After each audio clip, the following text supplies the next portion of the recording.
After this, there is no turning back. You take the blue pill, the story ends.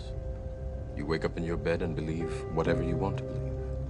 You take the red pill, you stay in Wonderland, and I show you how deep the rabbit hole goes.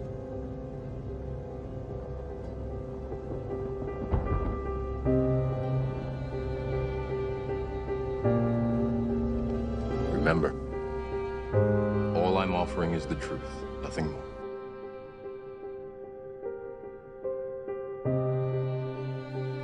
Good morning, ladies and gentlemen. You're about to watch the podcast interview that I did with Bob Cranmer. And if anybody doesn't know who Bob Cranmer is, he's the author of The Demon of Brownsville Road. Now, what is very interesting about this book and what is very interesting about this interview is that Bob Cranmer and his family went through a very real demonic infestation in their home in Brownsville Road. Now, whether you believe in demons or not doesn't really matter.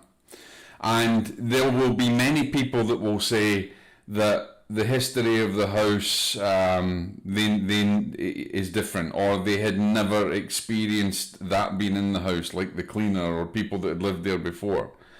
One of the things that I think is very important to understand is that some people are more susceptible to spiritual influence than others. Some people won't actually experience anything.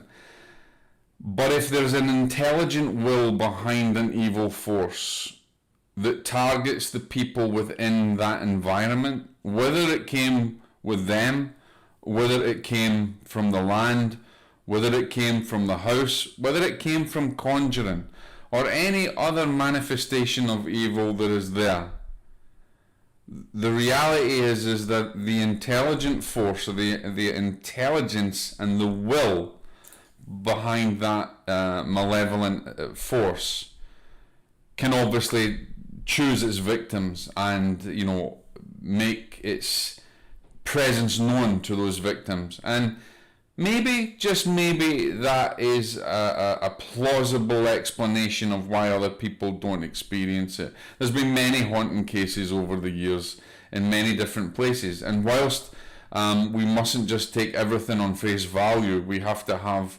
evidence, and we have to look at logic, and we have to look, you know, from a parapsychology side of things. We can't just believe anything. We can't just believe in orbs. We can't just believe in just anybody that is communicating with us from the other side, or loved ones, or anything like that, because inevitably we don't know half the time who we're communicating with. So watch the video, make your own mind up, but also be aware of this: that family went through a lot of suffering. People in the right mind who have gone through a lot of suffering don't necessarily just want to promote that all over the place. Bob and his wife lost their son, and that is the hardest thing for anybody to go through, is to lose their son. Many people out there will speculate that it was at the hands of a demonic intelligence, or that it may have been that there was psychological problems within the son. The truth is, we don't really know, and we don't have proof. But in Bob's heart of hearts, then maybe he has got someone, maybe he's got a force that he can blame. The very fact that he has come through this, the very fact that his family have suffered in many ways, including those in the immediate environment, is a testament to Bob's faith and his family to be able to overcome this adversity. And I don't think they'll ever overcome it. But just remember, when you watch this video and you hear Bob and I having a laugh and you know, seeing a funny side of things, there's a very real underlying tone of suffering to this case. It is not about a man who just wrote a book to make money. I don't believe he's like that. I've got to know Bob over the last while that we've been communicating, and I feel the genuineness from him. The very fact the Catholic Church got involved tells you something.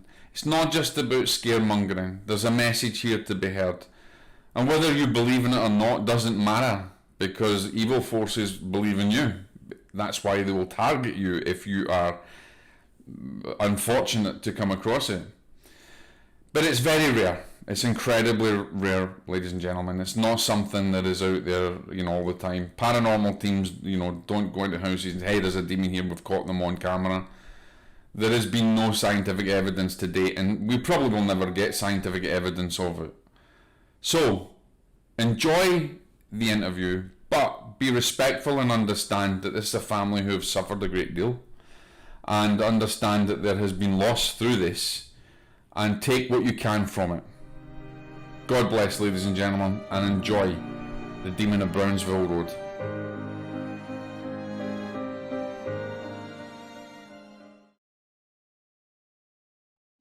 Okay, good evening, ladies and gentlemen. My name is Jock. I am an author. I am the editor of Paranormal Daily News, and I am welcoming a guest that we're bringing on to Deadly Departed this evening, and I don't actually normally interview a lot of guests, is Bob Cranmer. Now, if any of you guys think that you have dabbled in demonology or you have actually experienced demons, then you want to listen to this story and read the book. I'm sure a lot of you have heard about the Demon of Brownsville Road. You've read the book. I know that I've listened to it many times. I listen to it when I'm driving, and now my wife is banning me doing it because she wants to listen to something that's it's a bit funnier and not so scary.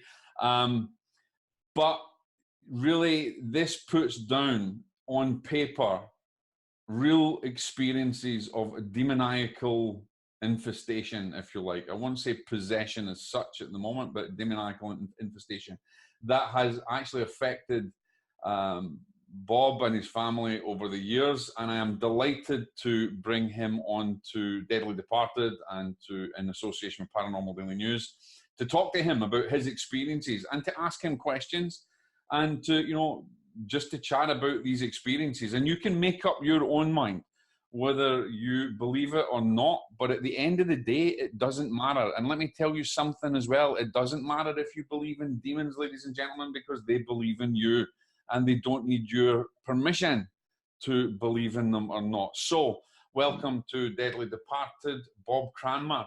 How are you? I'm fine. I'm happy to be on, and certainly have enjoyed the short time that I've had the opportunity to get to know you a little bit through email and over the phone, and you were kind enough to send me your book, so I appreciate it. No, I appreciate it. And as I said at the beginning, Bob, there's not many people that I will reach out to interview. I mean, I only really interview people that are recommended as scientifically, that are, researchers and professional people, rather than your normal everyday kind of ghost hunter project entertainment show that's out there. Now, just in your own, on your own words, you have got an amazing background. You're a military man like myself. You have served time in government. You're obviously you're the author of the book. Tell everybody a little bit about your background. Well, I can say first off that this subject and this whole world of demonology, the paranormal, is not anything I was ever interested in or ever looked to be involved in whatsoever, let alone writing a best-selling book and having possibly, it looks like, having a movie made about it. This was somewhat thrust upon me, and I had to deal with it as it came on, and I dealt with it in my own way. Dealt with it like a military officer, I believe, would, and it was harrowing. It was terrifying at times, but it was a real learning experience. It was a religious experience for me. It transformed my religious faith It transformed my view of life. And I think I wrote the book in a way, the purpose I wrote the book are because of those specific things that people need to understand. That, you know, people want to believe in everything. They want to believe in global warming, and they want to believe in you know, whatever the latest fad is. They want to believe and have faith in things, and God is left at the roadside many times, especially now. I mean, young kids don't go to church anymore. Their parents don't go to church. Maybe their grandparents went to church. So they have no concept. And it's really going to get bad, because what we learned and what was taught in morals and right and wrong, that's going to be lost. Things that we've taken for granted for hundreds of years in this country is going to be lost. So I wrote this book because so many young people are looking for something. They know there's more than the physical. They know there's something spiritual, so they're reaching out to this whole genre of the paranormal, and it interests them. Well, if they read my book, it's different, because they're going to find the true story. They're going to find God, and they're going to find God at the heart of it, and they're going to find the devil. And believe me, the devil and God and his demons and God's angels are all real, and as real as they're described in the Bible. So that was my purpose. This book has become somewhat of a ministry to me, to bring God to the masses, hopefully, and to do it through this experience that my family and I went through. Now, there's a lot of people, Bob, that will turn around and say that people that have really bad haunting experiences or possible demoniacal infestations, and I want to point out, and we've talked about this before, that demoniacal possession, ladies and gentlemen, is incredibly rare, and 90% or even more of it that you see on the TV with demons and things, it's not real, because essentially when you deal with demoniacal intelligence or malevolent intelligence that has will, that has discernment, that understands it, it's not lurking around every corner in a haunted home or a potential haunted home, and everybody deals with. Yeah. But there's a lot of people that will say that if you're an atheist or you don't believe in God, that you don't need to worry because you will never have these experiences. But you and I know that that's not true. But did you come at this, because reading your book, yes, it's a very life-changing aspect to you, but it seemed you went through so many changes in your religious experience, you know, from dealing with pastors and the Catholic Church and everything else.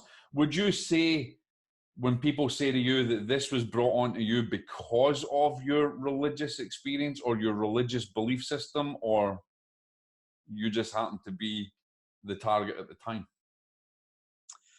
I think there was a certain amount of divine providence involved with me and the situation and the house.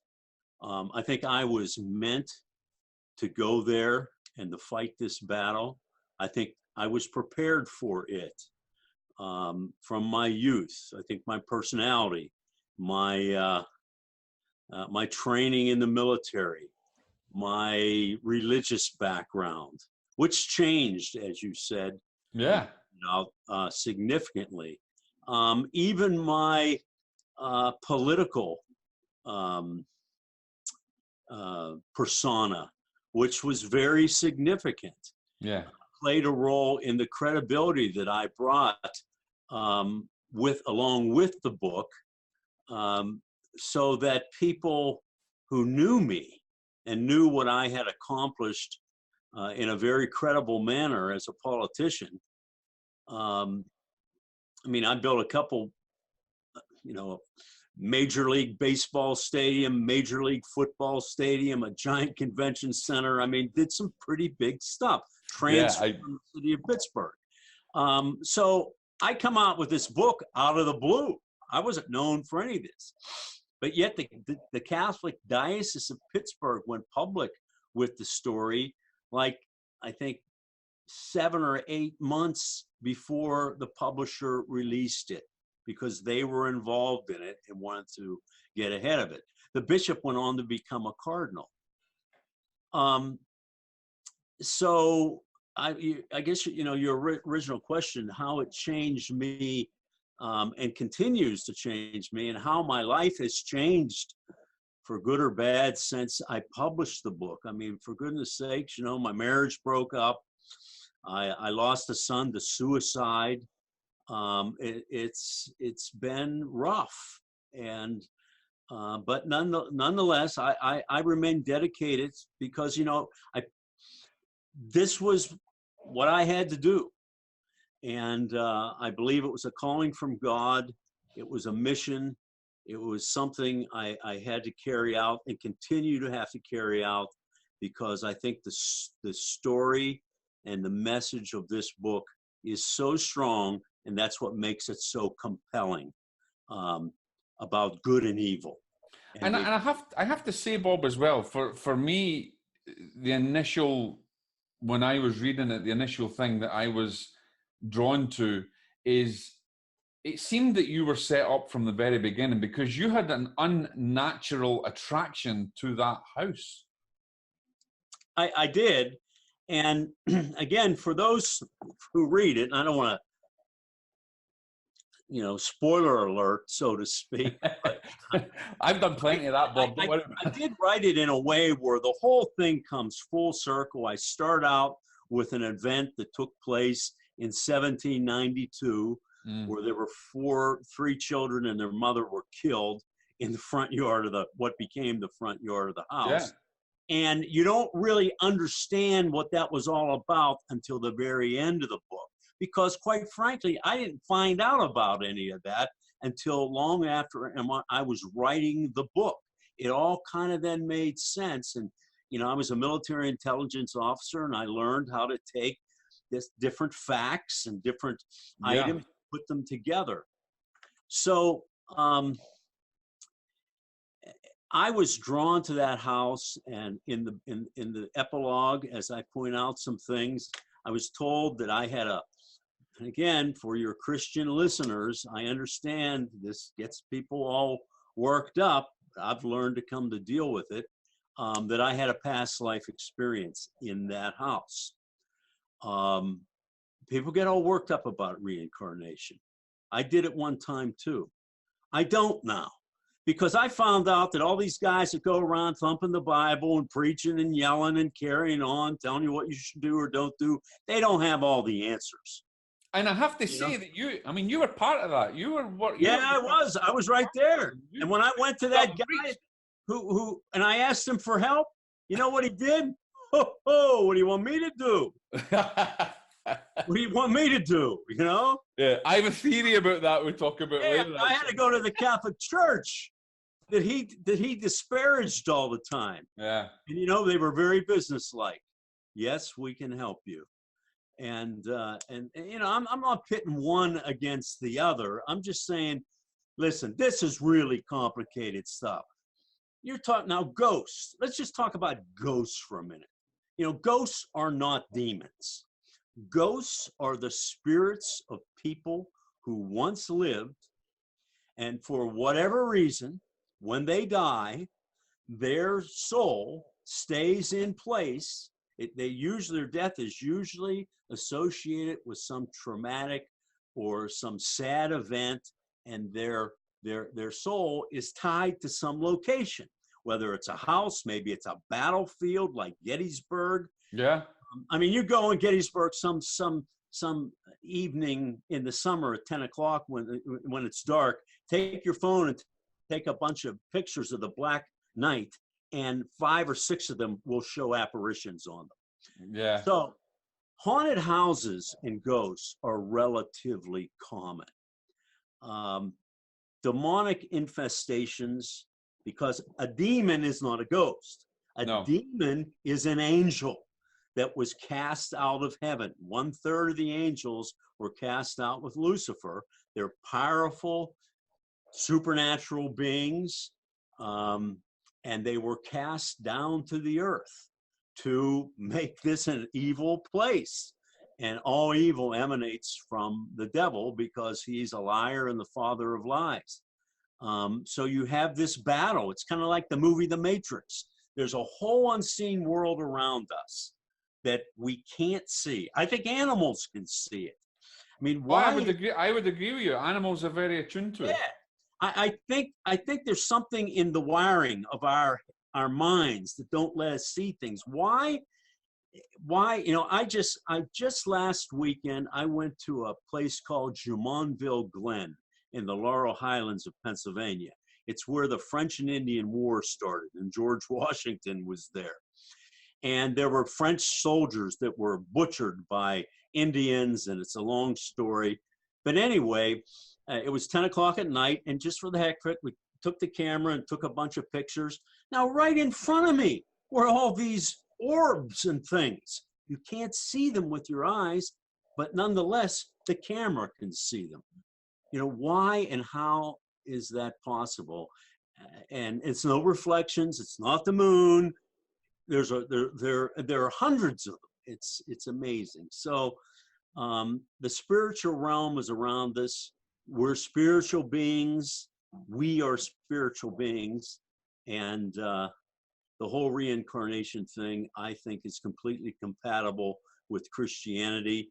One of the earliest church fathers, his name was Origen. That was part of his teaching. And for various reasons, the early church cut it out. And but anyway, I don't even know how I got on the subject, other than the fact that it was said that I had a past life experience in that house. And I think it's important to note as well, Bob, that when you mention, demons being of an angelic nature, according to Dionysus, where we've broken down the various levels of them, the important thing is that they're an intelligence that's beyond us. They know more than we will ever know, and they can interact easier because of who they are or the powers they have. But the important, coming from the intelligence background that you have, is they are an intelligent force that has will and that has discernment. I want to take you back to when you first started to go into the house, because when you first got the house and you had this attraction to the home and you took over the house, you never in a million years, obviously, you never ever thought anything like this would happen. So explain to people how, it didn't just matter, you didn't just go in there and bang, you had phenomena straight away. How did this actually happen? How did everything start to gradually build up? Well, we kind of did have something right away. In fact, something happened the day that we were, I think it was either the day we bought the house or a day soon thereafter, where we went back to just inspect things in more detail and, lay plans down for what little furniture we had, where we would put it, and so on. My wife and I and our 4-year-old daughter and our 3-year-old son, we had 4 children at the time, and they were our oldest, went as well. And we were in the basement, I recall, looking at the furnace, which was one of the first gas furnaces back from the late 1940s. It was so big.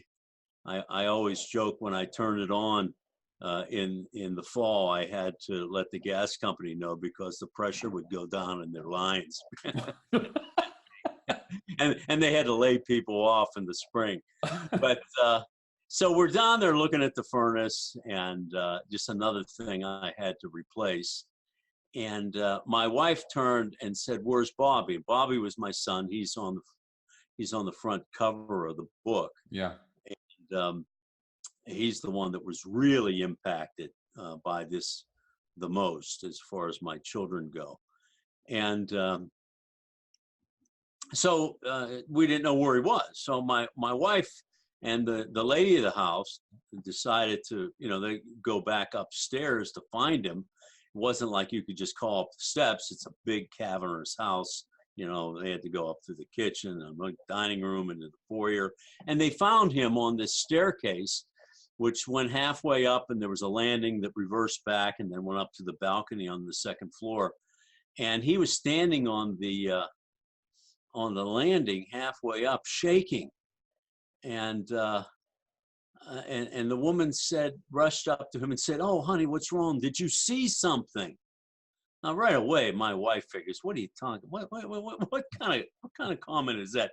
Did you see something?"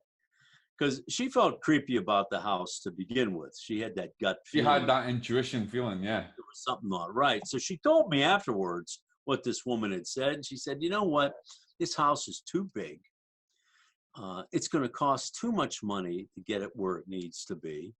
And it gives me the creeps. I just don't like it. It doesn't feel welcoming. You know, it feels like it's sucking us in. You know, it's like some kind of Venus flytrap thing. I don't feel good here." But for me, it was a dream come true. I'm in this house. I'm telling you, this is a place I always wanted to be in my life. Couldn't believe it. I was finally in the house, and I made an offer, $20,000 less, and the guy took it right away. I couldn't believe it. Yep, sold. He was that anxious to get away. I think you were already being influenced at that time, because I know if I made a decision against my wife, she would kill me. I'd say, "Joe, I've just put an offer in this house and she didn't like it." Yeah, and you were influenced? She said that to me more than once as we moved, drove in the driveway, and the big, it's a big house with stone and cedar shake. And she said, "It just looks like it's laughing at us. I just don't like it." And I said, "Oh, it'll be fine. It'll be fine. We'll make it our home. It'll be fine." Little did I know what was in store for us in the next, even the coming weeks, because it would start right away. And she talked to me about it so many times. I finally had to ask the man. I said, "Listen, Jim." His name was Jim. He went by Seamus. He was an Irish guy. And I said, "Is there anything wrong with this house?" Now, you would think that he would have asked me to clarify. "What do you mean by wrong? The roof, or the heater, or what? The windows?" No, he said right away, "Oh, don't worry. We've had mass in the living room twice."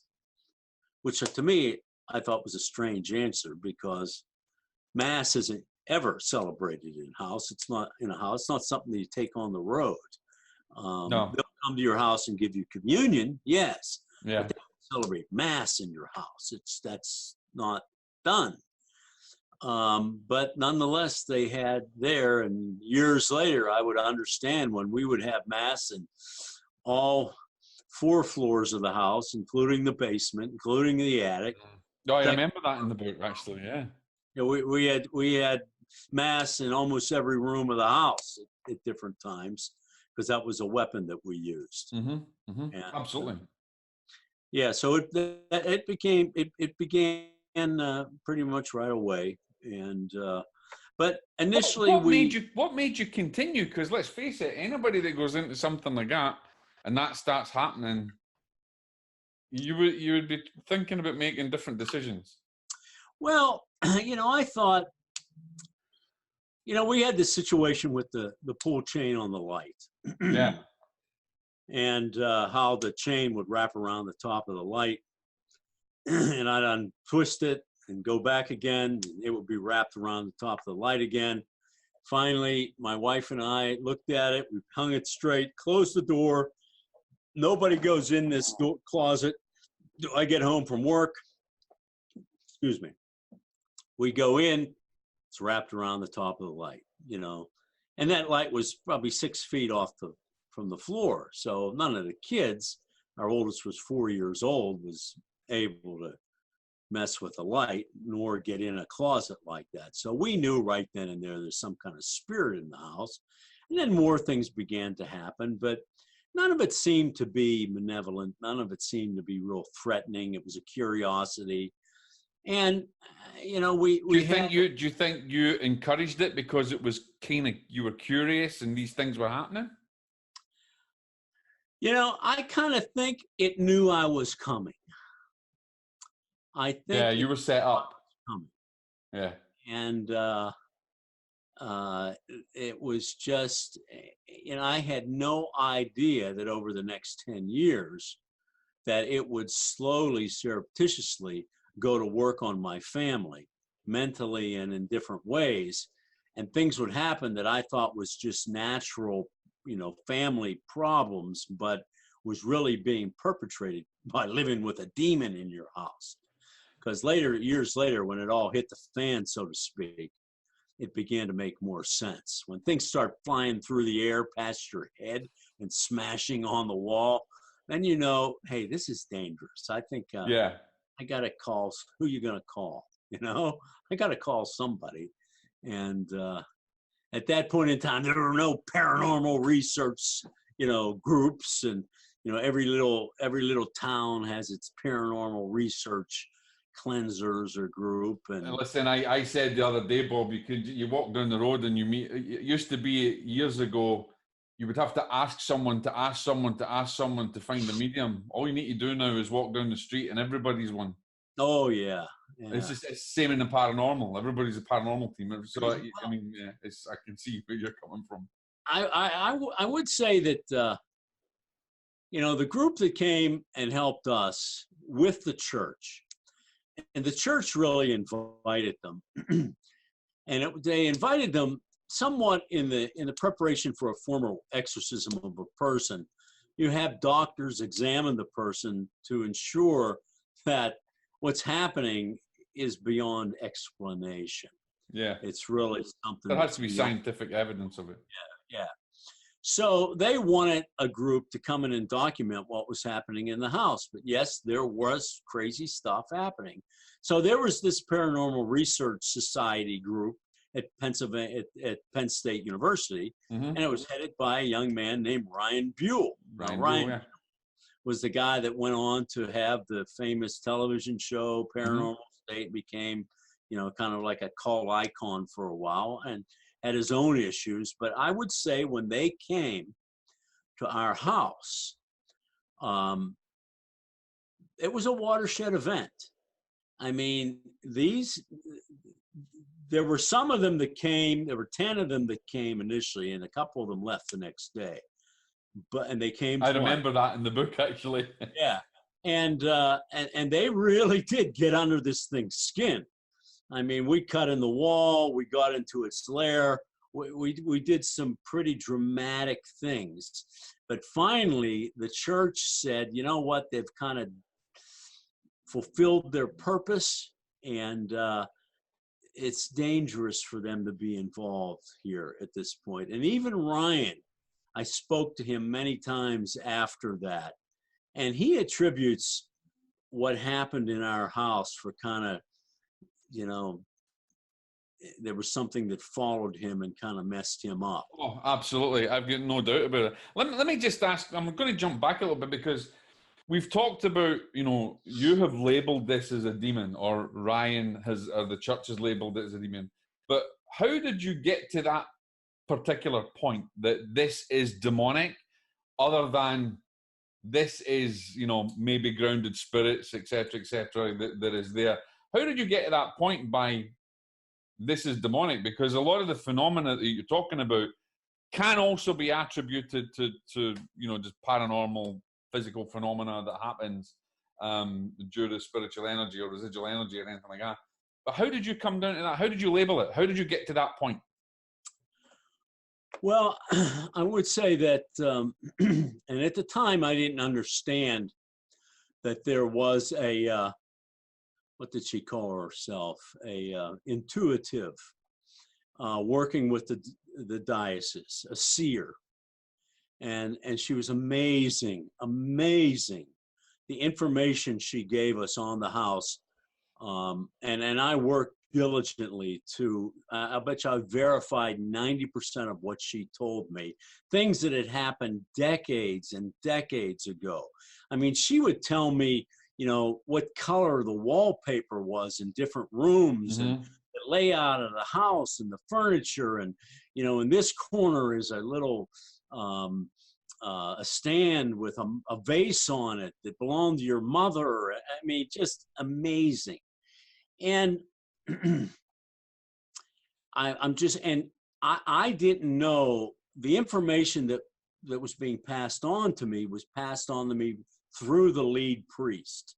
So I didn't know where it was. I thought it was coming from him.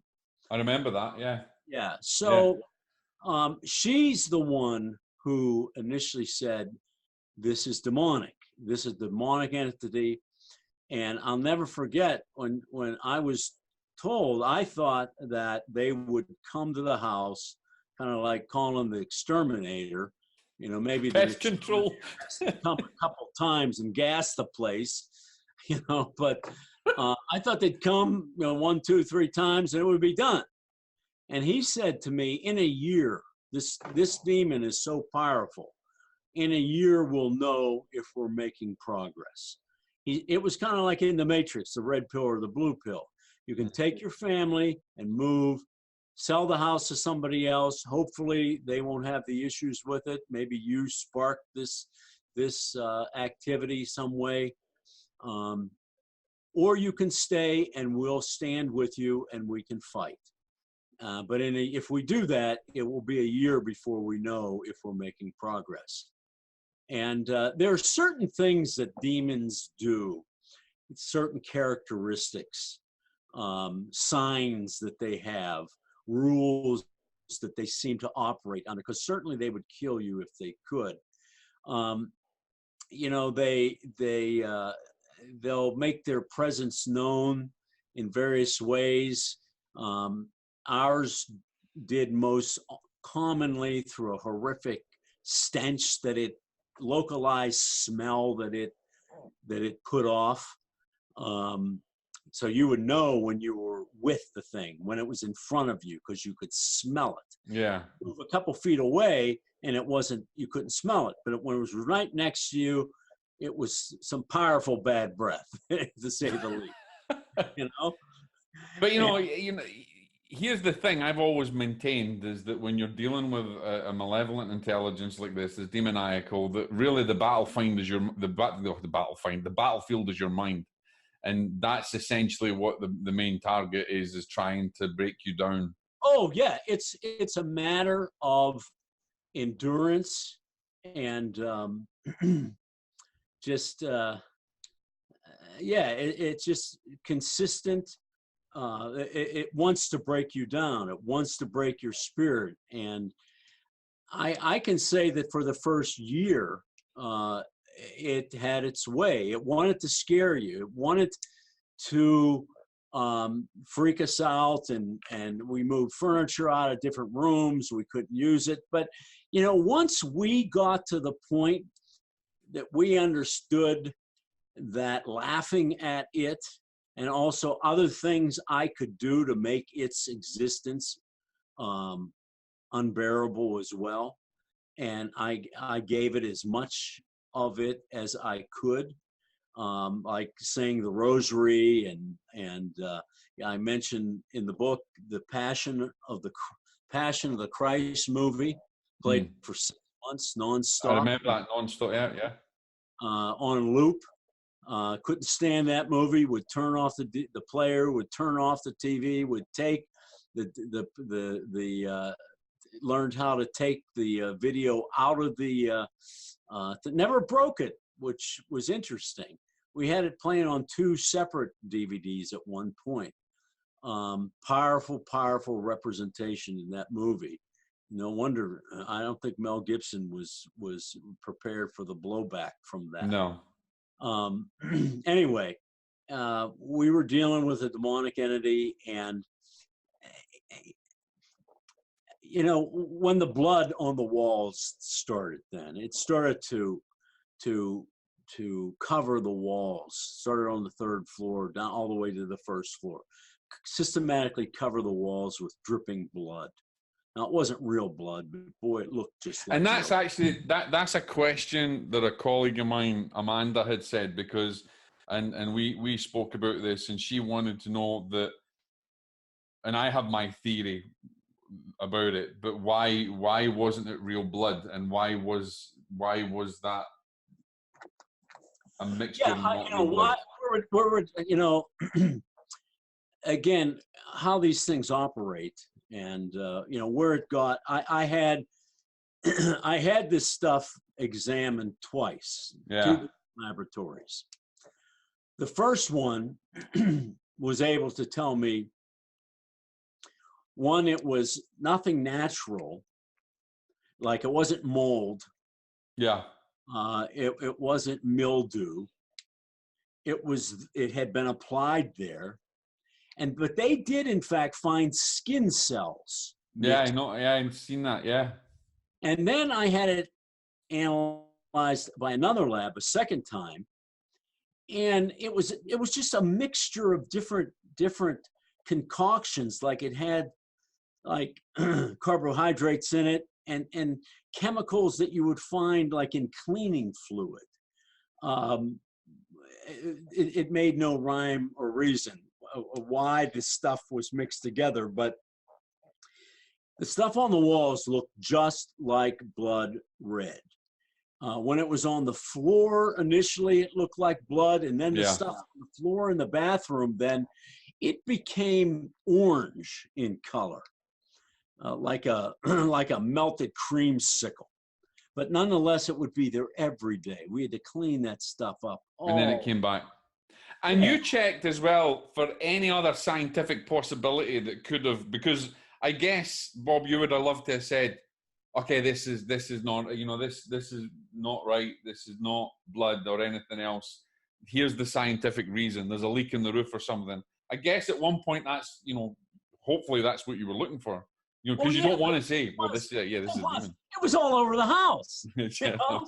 It was all over the house. I started on the 3rd floor. I have pictures of it. I saw the pictures. Yeah.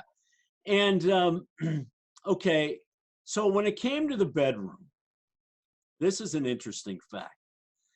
It liked to mess in my bedroom at night when I was sleeping. You know, I'd wake up in the morning and I would have left change on the nightstand or on my dresser.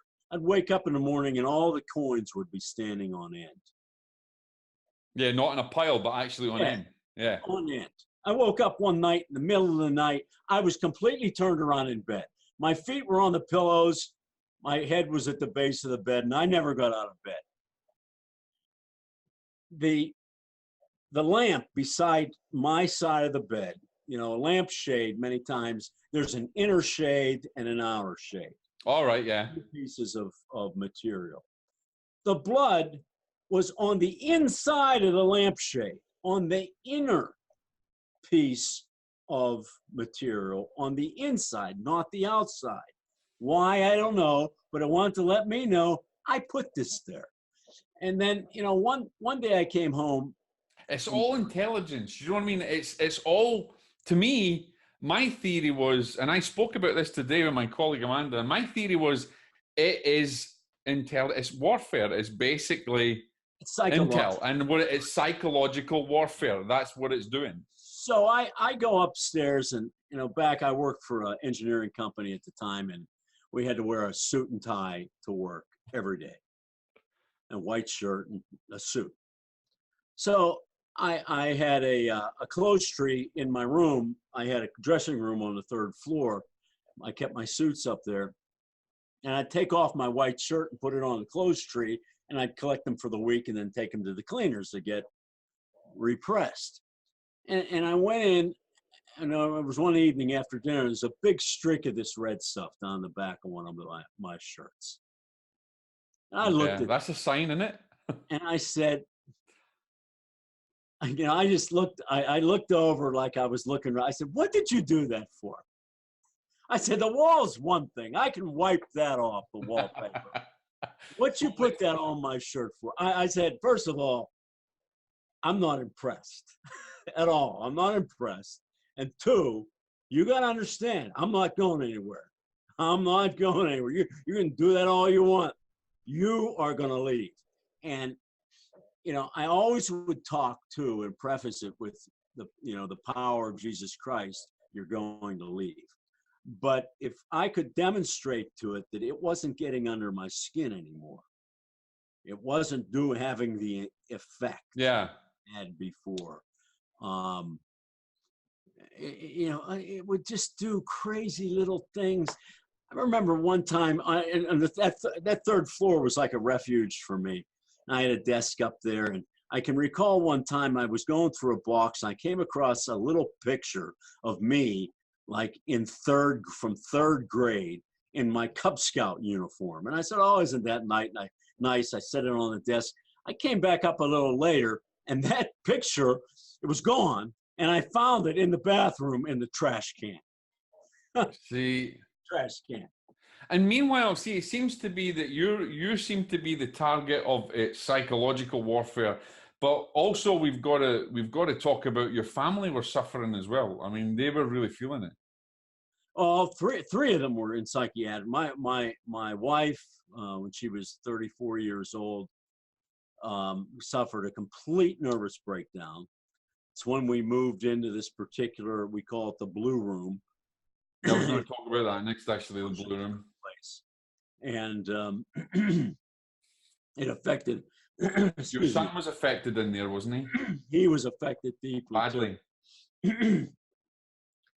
And she ended up in a psychiatric ward for several weeks, and then had to go through counseling and medication. And two of my other sons ended up in psychiatric hospitals as well. And it really had a dramatic impact. And a lot of people say, and a lot of people have asked, when I've recommended the book and said, you need to study this, study Deadly Departed and then go read Bob's book. And I've said, I mean, you did make mistakes as well. I mean, you brought your daughter back. You brought back to the family when they wanted to leave and stuff. I mean, I think you admitted it at one point in an interview that you might have done things a little bit different. Yeah, I mean, I shouldn't have kept the kids in the house through all that insanity. Everybody asked that. Why did they keep the kids there? I mean, that's the hard question. I did it at the time. It was hard-headed, and I just thought, I'm fighting this battle. This is my house. It's my home. We're not going to retreat 1 inch. But that's the soldier in you. Yeah. And you see that's the soldier in you. And I think at times people don't realize when you get that military head on, you tend to forget the surroundings around you, the environment. The other people, sure. Yeah, I know. Even when I was in politics and local politics in my community, and I talk about this somewhat in the book. I mean, the town, I believe, was affected deeply too, as well, by what took place in the. Because you were shunned as well, weren't you? You were shunned by the town, big time. My kids, I could do it, I could take it, but my kids had to pay for it at school. That must be really hard. So when, here's the thing. A lot of people, and you read, no matter what industry we're in, there's always going to be the negative side, the positive side. We always get attacked for what we believe in or what we do or anything else. But a lot of people have said, Bob did this book, sensational book. He was a pastor. He worked, this was a whole big money-making thing. But at the end of the day, what people don't realize is the suffering that not only you went through, but the suffering that your family went through, to the point, and I didn't want to bring this up, but you lost your son to suicide. And I'm not going to go into that. But do you think that maybe there was an influence there, an evil influence that compounded that as well? I think no question. No question. And I mean, you're still haunted to this day, really. Yeah, I am. I'm living in the house by myself. People talk about making all kind of money. Well, let me tell you, your house is your biggest investment. Whoever's listening and believes that. Your house is your biggest investment. Why would you write a book that makes your biggest investment kind of worthless? Who wants to buy a house with problems like that? Who's going to line up to buy it? So that's why I'm turning it into a bed and breakfast to try to, at least it can make money to pay the taxes and so on. And here's the other question that I got, right? That please ask Bob this. That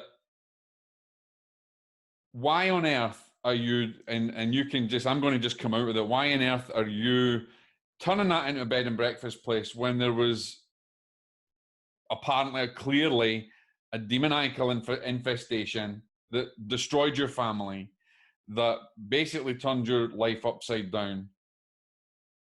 Surely you wouldn't. I mean, there's a danger there. Is there a danger it could set up again? It's always you're always going to be the target. My only concern is that if we get some people to come in there because of its history, and I don't know how I'm going to deal with it, some way, they don't come in there and start bringing Ouija boards in and doing their spiritual stuff in the house. The house is clean. The house is exercised. I mean, my grandkids stay there. My grandkids play there. They run around. They spend the night there. I watch. You're always I know aware. what the house did to my kids when they were little. And I don't see any of that now. The house, we won the battle. Are you now 100% happy that it's clean? Yes. We won the battle. We won the battle. The demonic stuff is gone. It's gone. Now, the other stuff that took place in the house, the abortions and so on, and spirits and, little kids that died in there, I don't think it's evil. I think that probably lingers. We've had enough prayers. I go through, I haven't done this. I think the last time I did this was a year ago last Easter. So it's been well over a year. I have a cleansing ritual that I go through. Yeah. The whole house takes several hours to do it. I should do it now again. And I do that kind of as preventative maintenance, just to make sure that's that. But I have no problem with people coming to the house and staying in the house. We had a cleaning lady in our house for years who came on a regular basis to clean. She was in the house on a regular basis by herself. And she said she had no idea of anything. In the book, she goes, I never experienced one thing. All the years I worked in your house, nothing, ever. So I'm convinced it's fine. Do you think that certain people are more susceptible to paranormal type phenomena than others? I think some people are more sensitive to it. Yes.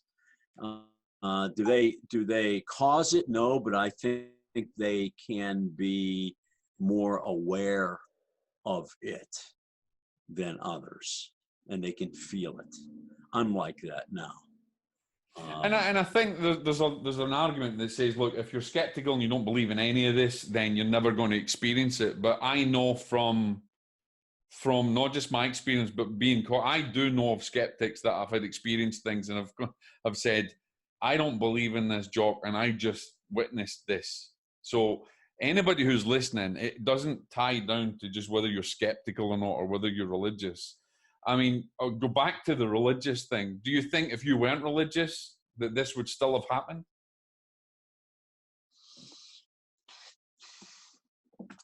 Well, it still would have existed. I don't believe, if I was not religious and didn't have faith, I think I would have left. I think I would have packed up and left and gotten out of there. But you'd still have the phenomenon that it would still be there. Yeah, I think though it was, I think it was more prominent because I was there. I don't know if I told the story of, after the stuff started happening in the house, and my mother suggested that one of the priests from her Catholic parish come and bless the house. And he was going through blessing the house, and as he went up to my son's room, what we called the blue room. The blue room, yeah. All the trouble. That little 3-year-old stood and put his body across the door from George and said, "You cannot come in this room." And I was amazed, and he was something made him do that. And anyway, it was just, I think the situation was designed for me and for us. I can't speak to anybody else, but I do know that I had a very simple faith at the time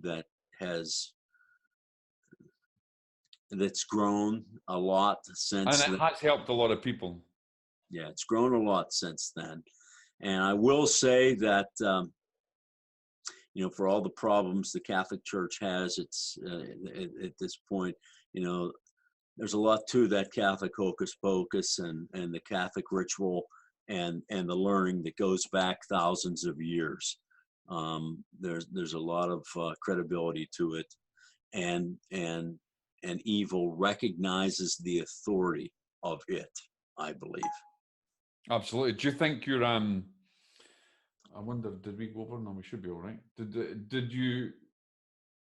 Do you think that the Catholic Church was more instrumental in dealing with this? Because here's the thing, there's elements of that story, or that, the report, I want to say reports in your book, where I think the Catholic Church had failures.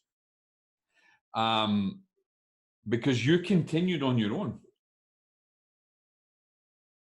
Didn't you? What? You continued on your own, battling it. I mean, at one point, do you think the success was down to the Catholic Church or down to your faith? Well, I mean, certainly the battle was fought by me, primarily, and my wife on a daily basis. The priest would come, maybe every 10 days. And generally what they would do when they came was just aggravate the situation more, and then we would religious provocation. We would deal with it.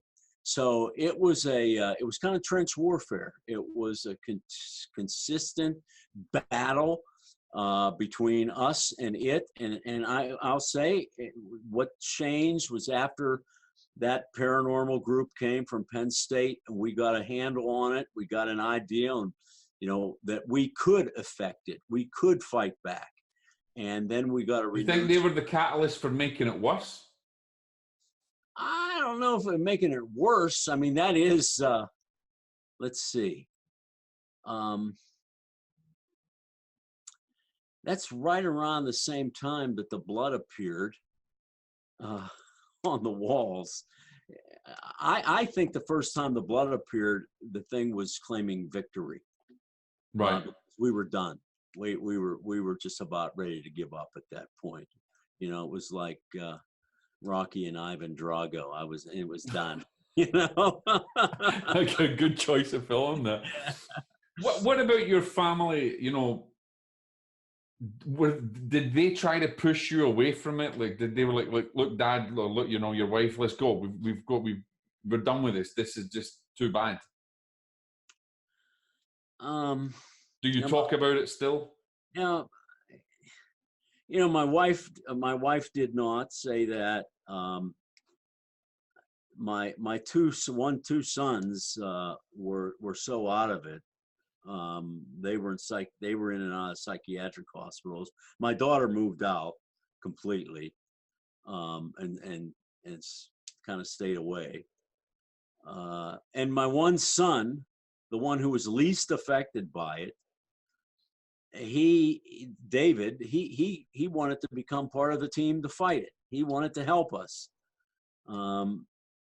It's funny. He was the only one that, when he grew up, continued to go to church and taught Sunday school and did all that stuff. And he's the one who ended up, tragically dying.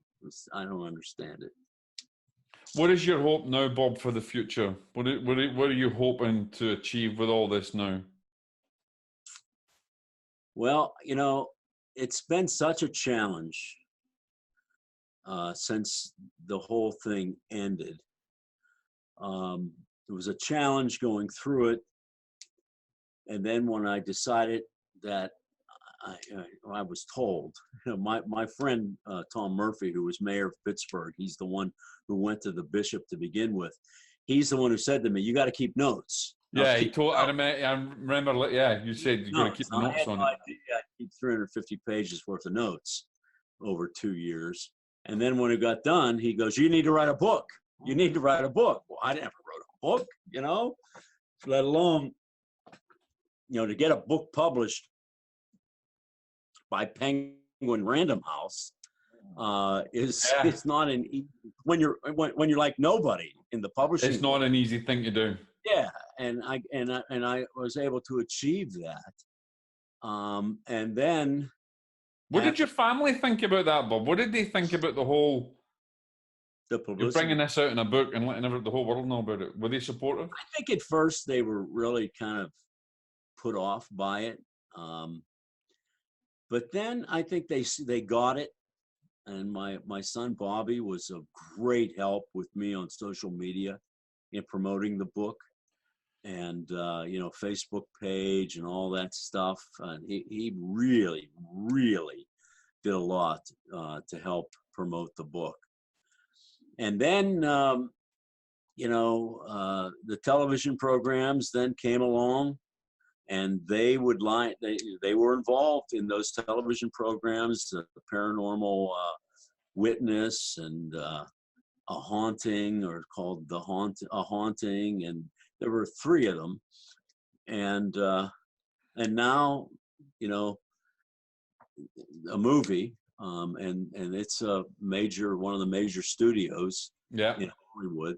Yeah. So who knows where it goes? I just think, even if it goes on after I'm, deceased, nobody read Moby Dick until he died, I think. Yeah, there's a lot of people have read this book. Yeah. I mean, I really think that there's a deep social message to the book that connects with people. It makes a lot of people really angry. Oh, I know. I see. I witnessed that. I've seen there's always going to be the skeptical and the really camp, but at the end of the day, as I've always said, and I've spoke to people about this as well, is why the family's destroyed. Essentially, why would someone just sensationalize something like that? People make a big deal. When you write a book and you have a publisher, the publisher makes the money. I guarantee you, the publisher. Listen, I'm an author, and I will tell you, right? The publisher done 100% make the money, and we are the ones that do our marketing. I can tell you that right now. So, anyway, we'll see what But again, my singular purpose is to get people to read the book. I like the television programs, I like a movie, but I want people to read the book because I think it encapsulates a message that young people especially need to hear.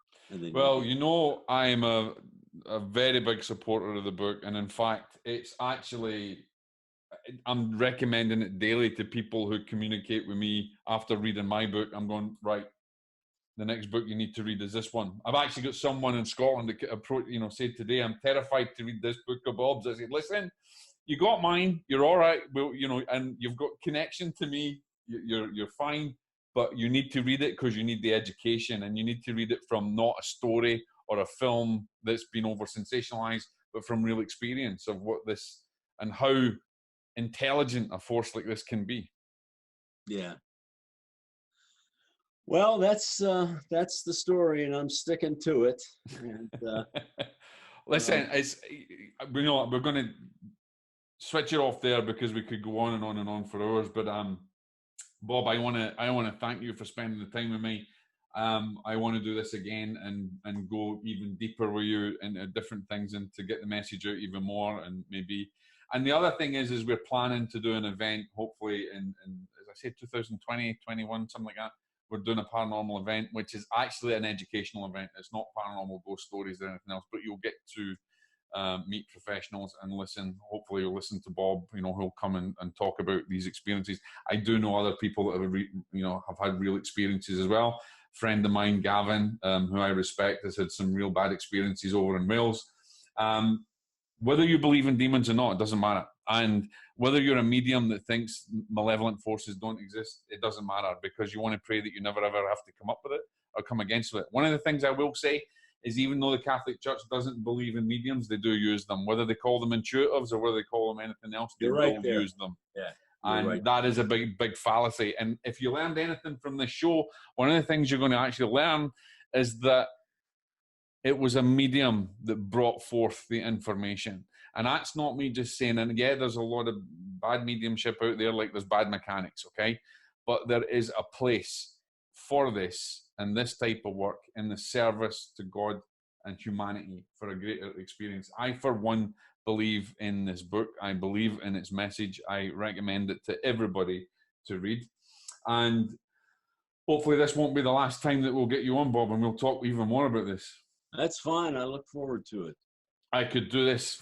God, I could go right into this for forever. It's a fascinating, and I think it's an important message. What's the last message that you would like to give people that are reading this or even watching this? The last message. Well, I just, I sign every book at book signings in his name. And I write this for the glory of Jesus Christ and his cross and him crucified. And that's the message. That's the message. That's where our hope lies. That's what this book is about. This book is down and dirty, and it gets in the mud. But evil, that's where evil is. And it's not all lightness and flowers. My last question to you before we really sign off here, Bob, is, do you regret it? What regrets do you have? Well, I mean, I regret to an extent, a lot of things that happen as a result of all this. I mean, it's not, people go off to war. Things are unhappy. You kind of regret they happen, but you know what? You got to do some things. You got to do things. You got to do things that are put in front of you, and you got to do your duty. And that's what I did. I hope, to the best of my ability. Well, I think your message is awesome. I'm not going to say that I'm glad you've gone through it, but I'm glad you've shared the message, and I hope many, many people read it and learn from it. And thank you for spending the time with us, Bob. I know it's not going to be the last. And guys, you can buy the book anywhere online. I recommend buying it on Audible because you can listen to it constantly when you're driving. Thank you. Thank you for spending the time, Bob. It's been awesome. Stay in touch, please, Jock. Absolutely, my friend. Absolutely. Okay. Thanks to everyone that was listening. I appreciate your interest very much. Awesome. Okay. Bye-bye.